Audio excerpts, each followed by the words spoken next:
Live from Hazard, Kentucky, this is Jammin John's Wrestling News. Here's your news for Thursday, January 3rd, 2019.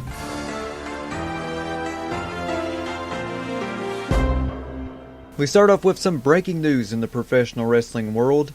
Toni Storm is the latest victim of having her private photos and video footage leaked over the internet. Storm, who deleted her social media accounts in the fallout from the incident, has been publicly supported by many people, including Paige and Renee Young. Paige tweeted on Twitter, #We support Toni Storm.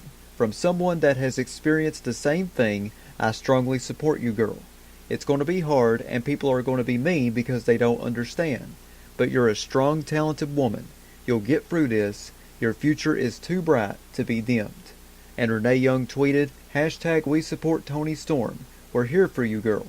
The internet can be a nasty, dark place. I really hope certain things in this world start to turn around. Invasion of privacy is a very scary thing. Let's all behave a little more human, please. Also, in response to Toni Storm being the latest victim of having her private photos and video footage leaked over the internet, former WWE star Lance Storm issued the following statement on Twitter.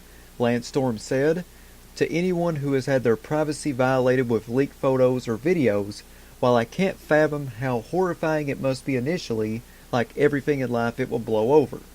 People will look, watch, forget, and move on. If you were worthy of respect before, you will have that respect after. Don't allow an attack on your privacy to also be an attack on your confidence and strength. You are not alone, and those in your corner will remain there." Lance Storm. Well said words from Lance Storm. And also on the topic of Toni Storm, the wrestling promotion Defiant went as far as to cancel a fan's tickets because of offensive tweets he made regarding Storm. Defiant Wrestling tweeted on Twitter, "Hey at the wrestling noob, you probably won't see this given you've since deleted your account, but you're not welcome on Saturday. We have canceled your 2 tickets. You can explain to your friend why they no longer have one. Don't buy from elsewhere, your face will be on the door." Normally, I don't really give my opinion a whole lot on Jammin John's Wrestling News because I don't want to be like the other wrestling news podcast that's always opinion injected, of course, as you know. But I want to comment on all this stuff going on with Toni Storm.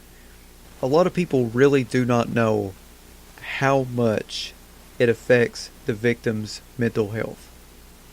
I can't stress this enough. I don't know if you really remember this. A lot of you probably will remember this. But in 2012, there was a video uploaded to YouTube. And it was a black and white video. Very, very well-known video today. But it was in black and white. And it had this girl, really beautiful girl, who didn't talk. And she looked real sad and she looked depressed. And she only communicated through flashcards. And she said that her name was Amanda Todd. And she told this story about how, she had met this guy online and she had sent nudes or something like that. And she got bullied online because of that. And the bullying apparently had gotten so bad that she had to move out of her hometown or something like that and move to another school. She met this guy and had like a relationship with him. He had an affair with his girlfriend or something like that. And during the time that Amanda Todd and this guy was having a relationship, she had, I think, sent nudes or something like that to him. And he posted her nudes and stuff all over Facebook. She was bullied at school and she was cyberbullied online to the point where she suffered from anxiety, depression, and attempting suicide. And so, she made this video, talking about all of that and all the stuff that she had went through. And it got a big response. I mean, there were so many people that was, reaching out to her, trying to get to her, and commenting and sharing their stories and stuff. Sadly, I think it was maybe a day after she uploaded that video, or a couple of hours after she uploaded it, she committed suicide. Paige, I remember last year, I had reported an excerpt from an interview that Paige had done on Lillian Garcia's podcast, I believe, where she stated that after the leak happened with her, that during the filming of Total Divas, these guys had came up to her and said, "Oh, there's that porn star that we seen online." And they weren't the only guys that were saying that stuff. There was also a lot of other, men that would come up to her and put her down and stuff for the leak. And she said that being labeled a porn star instead of, what she really was, and that was a pro wrestler, it caused her to have stress-induced anorexia, and she almost committed suicide. So that's what I'm saying, You don't know how much of an effect it's going to have on the person's mental health when you go and do immature stuff like this. Revenge porn, immaturity, I don't understand it. It makes no sense to me. But it's an invasion of privacy, and I feel as though that it should be contended in court. I think that he needs jail time because it's an invasion of privacy. You shouldn't be doing this stuff. Come on, you're an adult. Don't act like this. It shows you how much immaturity. If you was really an adult and you guys broke up and she had sent you this stuff, you would either keep it if you wanted to for yourself for maybe like a couple of weeks to go through that guilt phase, or delete it. If you really want to get over that person, that's how you do it. You just delete everything. You just throw away everything. You forget about everything and you move on. But he didn't want to do that. He wanted to go and he wanted to be immature with that. And so I think it's really idiotic to go and just do that stuff to somebody. Because like I said, you don't know what they're going through after that. And I feel really bad for Toni Storm because she sent this stuff in intimacy because she loved him.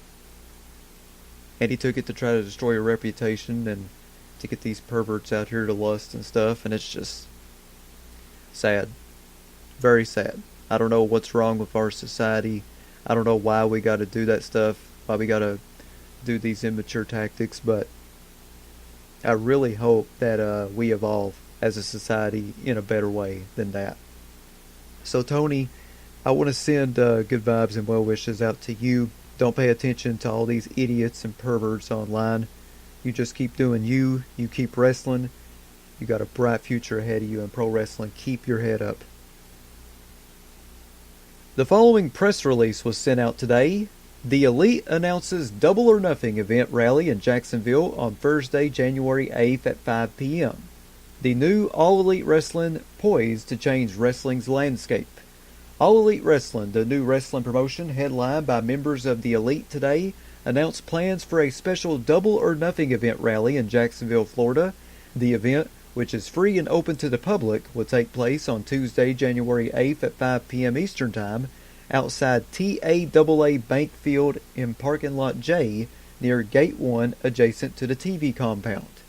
The rally is on the heels of the unveiling earlier this week of Double or Nothing, the inaugural event under the new All Elite Wrestling banner. Keeping in true the Elite fashion, attendees can expect the unexpected as the rally will showcase the true spirit of wrestling entrepreneurialism and feature special guests, inside info, and limited edition merchandise. Fans can also watch the event rally live on Being the Elite's YouTube channel, as well as the Twitter handle AEW Wrestling /The Young Bucks on Facebook, Brandy Rhodes' Instagram at the Brandy Rhodes, and can interact socially at hashtag AEW. Cody Rhodes said about the rally, "The Young Bucks, Matt and Nick Jackson, are right with me in committing to deliver on our promise to change the wrestling landscape in 2019. And the Double or Nothing event is just the start. The time to change the world is now." And with the announcement of All Elite Wrestling's rally for the Double or Nothing event taking place on Tuesday in Jacksonville, Florida, Smackdown Live is also taking place in the same city, just a couple of blocks down from the rally. It appears that WWE will be monitoring the situation since there is concern that AEW and or fans will try to disrupt the Smackdown taping. Here's what Brian Alvarez of F4WOnline.com said about the situation. Next week's SmackDown will be at the Jacksonville Veterans Memorial Arena on the same day as the rally. Yes, I've been told there will be WWE representatives monitoring the rally. Thanks to RingsideNews.com for the quote.